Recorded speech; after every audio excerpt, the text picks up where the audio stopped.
Every omelet served on board Singapore Airlines economy class is cooked on this rotating table. We're producing here 6,000-7,000 omelets per day minimum. In catering facilities like this one, chefs prepare all the main dishes for nearly 20 million passengers a year. 24/7, 365 days a year, it's non-stop all the time. That's Antony.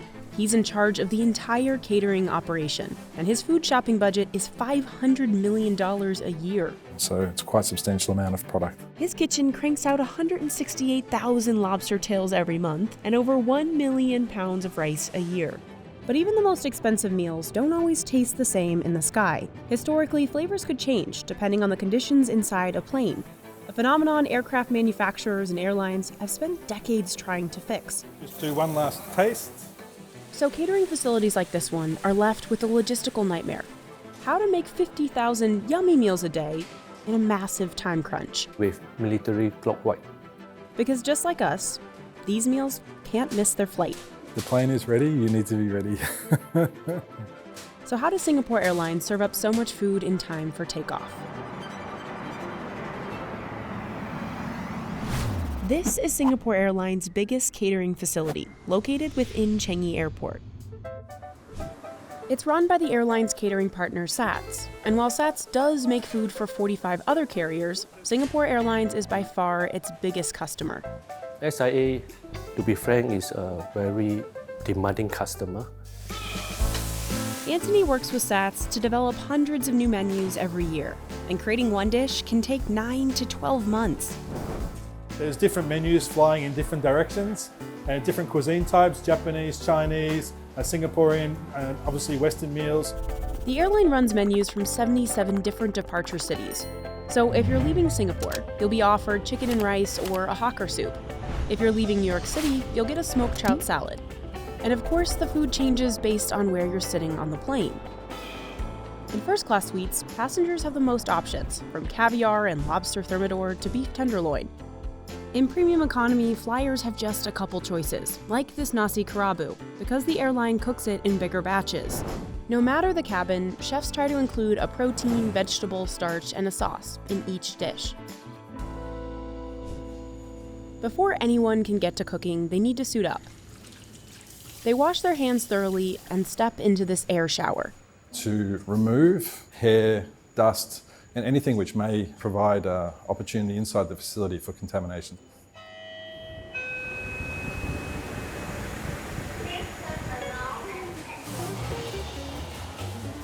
SAT's team of over 1,000 workers handles a lot of food. Easily, one day we can have about 800 to 1,000 menus running. They usually start cooking meals 24 to 36 hours before a scheduled flight, and it's all broken down into stations. It's like a restaurant. You have a salad section, you have a dessert section, you have a hot kitchen. This is just on a much larger scale. In the premium kitchen, they're grilling meat, like this filet mignon, for the first and business class. Essentially what we're doing is we're cooking the meal about 30-40%. If they cook the meat all the way through now, it would be really overcooked by the time it got onto the plane. So chefs depend on flight attendants who finish cooking it in the air. They just apply residual heat of about 150-160 degrees in our aircraft ovens. Over in the hot kitchen, cooks handle, well, all the hot food for first, economy, and business class. Vegetables, pasta, noodles, rice, noodles, hot meals, soups and sauces. This is some heavy-duty batch cooking. Chefs boil noodles in giant vats. Tomato sauce gets its own tank and is pumped out into these cooling trays from the bottom. And as with the meat, chefs aren't cooking everything all the way. So a lot of these are what we call 50-60% finished. Even vegetables. It's a little bit like a pasta. We want it to be al dente. So you can see there it has a little bit of firmness, a little bit of bite. So if we break that, we still get some snap.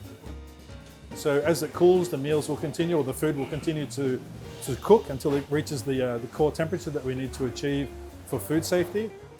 Every tray along the way gets a tracking label. That way, if there's any issue with food sickness on a flight, the airline can trace it back to the exact batch. We also want to maintain the integrity and the color of the leaf green.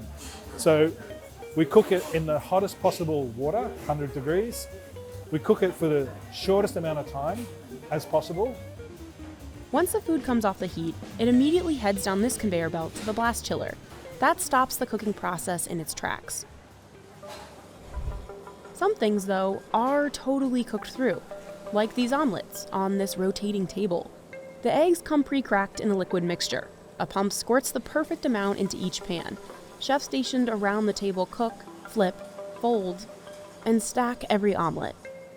We're producing here 6,000-7,000 omelets per day minimum. So omelets is mostly for the economy kitchen. Once all the elements are cooked, most of the way through, they head to this room.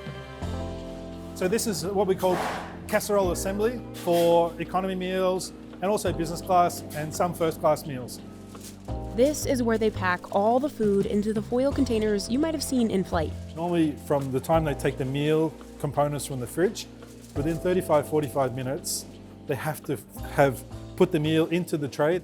Antony gives chefs photos to show them how each dish is supposed to look. Flight attendants get a similar picture to follow for plating. Because we have around 6,500-7,000 cabin crew, and there's only one of me, I can't be every day at the training college showing the cabin crew, so we do this for consistency. One by one, workers pile on starches, sauces, meats, and vegetables. Here's that pasta we saw cooking earlier. They each get a foil topper and then are carted into a holding fridge. That's where basically the packing team goes a little bit like a supermarket where you pick and mix. Chefs assemble the desserts in a different room. Today, they're making floating islands, a dessert with a meringue suspended in creme anglaise. All these dishes look great on the ground, but there's one big problem. Food can taste different in the air. On some planes, your taste buds are about 30% less sensitive to sweet and salty foods. That's because of the pressure, dryness, and engine sound. In the older 777s and A320s, the cabin is pressurized up to 8,000 feet, so it feels like you're eating lunch on Machu Picchu. And humidity on board can sit as low as 12%, less than some deserts. When you have a dry mouth and a worsened sense of smell, foods can be twice as bland. So historically, that meant airlines loaded on salt for you to even taste the food, sometimes leaving passengers feeling bloated. But in new planes, manufacturers are making conditions on board easier on your body. In the A350s, A380s, and 787 Singapore Airlines flies, cabins are pressurized up to 6,000 feet. So instead of Machu Picchu, it feels like you're eating dinner in Denver. And because new planes are made of more carbon fiber, it's possible to increase humidity to about 24%. When you have more moisture in the cabin space, your sinuses and your body is not dehydrating as quickly. And your taste and your palate is not as, influenced. So flyers can taste a lot more these days, making it easier on chefs like Antony. There's no additional salt, pepper, no additional salt. Antony can use this room to simulate a pressurized cabin and test how food will taste in the sky. And to address that bloating issue, he uses ingredients like Turmeric reduces swelling in your body, inflammation, right? So you're feeling a lot more comfortable. Ginger is also for sleep and rest and relaxation. Which leaves just one more hurdle, reheating the food. Flight attendants only have small ovens to work with on board. So how do chefs make sure their food still tastes good? Well, cooking halfway and moving quickly helps.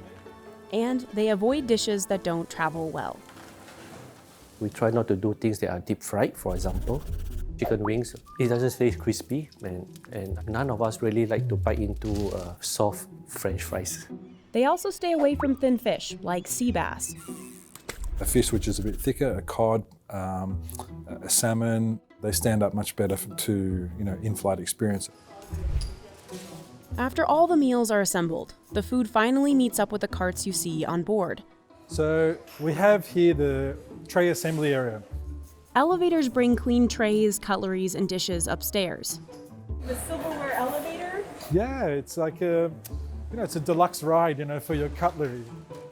Chefs work on an assembly line, picking and placing all the napkins, all the porcelain, the linenware, the knives, forks, everything right through to the salt, pepper shakers and the butter portions. This is a dinner service for business class. And then they'll put the appetizer, so the appetizer is always preset on a supper service. They'll put a lid on it, they'll put the dressing on the side, and then it will get packed into the carts. It's the same process for economy class, just the tableware, like the food, isn't quite as fancy. That cart is packed with all the meals inside. It has a label tag, it says what flight number it is, what destination, what meal service it should be. This helps cabin crew know what's inside the carts without having to open them. if you open it up, that document there will correspond with what meal goes inside. So here we have porcelain, here we have the glassware, and then that will correspond then with the meal types that come in from the meal packing side. Those carts take a ride on another elevator and will be loaded onto flights usually within an hour before takeoff. Every team along the process has to move extremely fast because all the food has to be cooked, assembled, and eaten in flight within 72 hours. So we never want to exceed 72 hours in terms of food processing. If the team goes over that time limit by just an hour, they exceed food safety requirements and can't serve those meals anymore. This meal will be on a plane tonight. Okay? So this production probably occurred yesterday. It all moves so fast because at the end of the day, they've got a flight to catch. You can't miss the plane.